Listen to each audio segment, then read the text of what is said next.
energy. Often we lose weight when we lose muscle tissue, but we regain it as fat.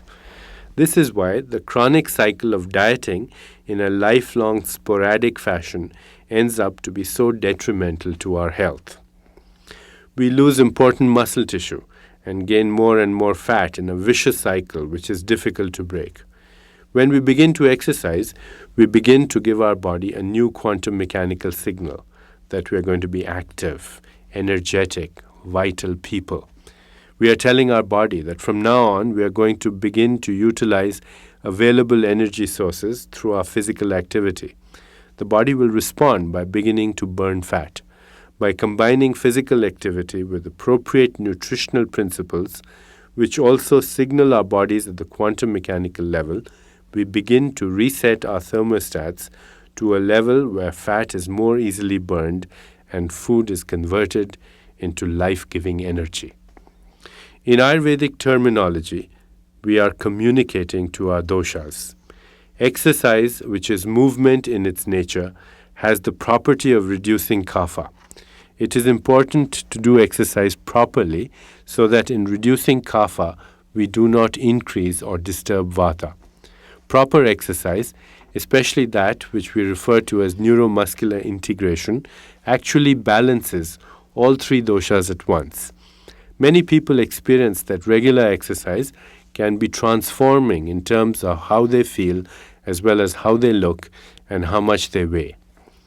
So let's go over some specific guidelines that we can give for exercise. 1. In general, utilize about 50% of your capacity. In other words, if you could swim 20 laps, swim only 10. If you could bicycle 20 miles, bicycle 10. Why? Because our capacity represents the total amount of energy available at that time from our physiology. Our total capacity is that point when we are completely tired and must stop. We cannot go any further. But what we want is not to spend all of our energy, but to produce further energy. So for this reason, we never go to our full capacity. We stop at about 50%. At this point, we should still feel energetic and comfortable, never strained or tired. 2. What about conditioning? This principle of utilizing 50% of your capacity does not in any way disallow physical conditioning. As time goes on with regular exercise, your capacity will grow so that 50% of that capacity will also be increasing. 3.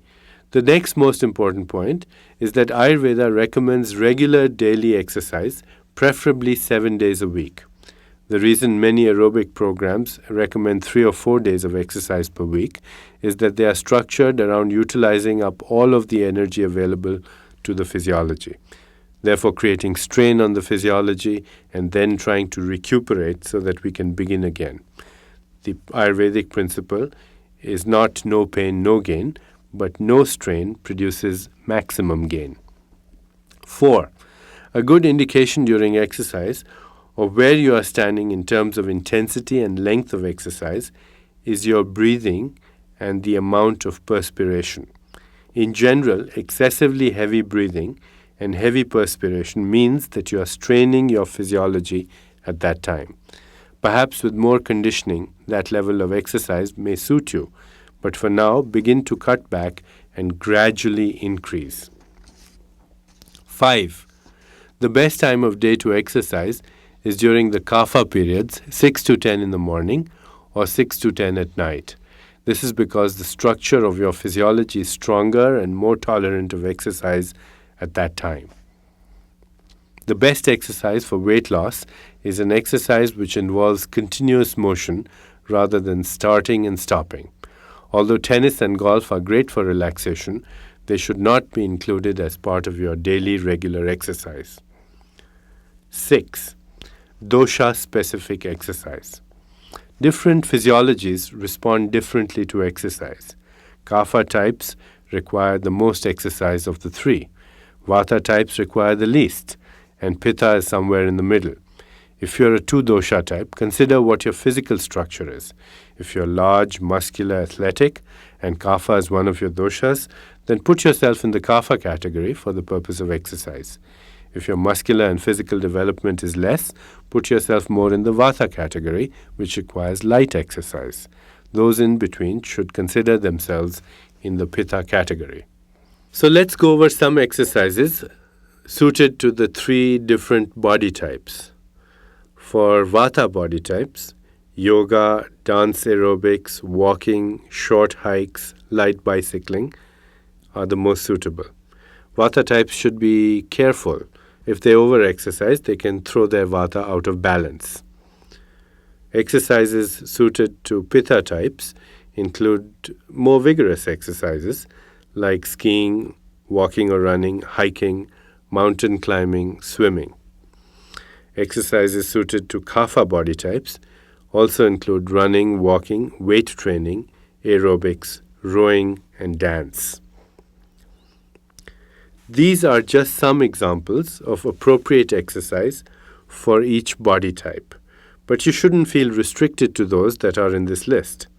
One criterion of whether the exercise is suitable for you is that you enjoy it. You shouldn't be forcing yourself to do something which is continually unpleasant. This is a very important point. People who do not enjoy exercise, even when they exercise, they release stress hormones.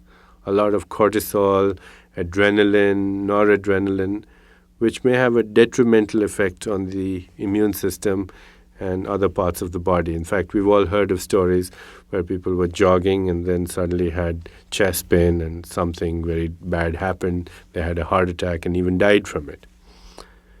This frequently happens, or does happen, according to Ayurvedic principles, it happens because the physiology of anything that you do, exercise or any other activity, depends not just on what's happening in the body, but happening in that continuum, the mind-body continuum that we've talked about. If you hate to do exercise and you're doing exercise, then you're going to really hurt yourself. On the other hand, if you enjoy exercise, then the physiology reflects that state of mind.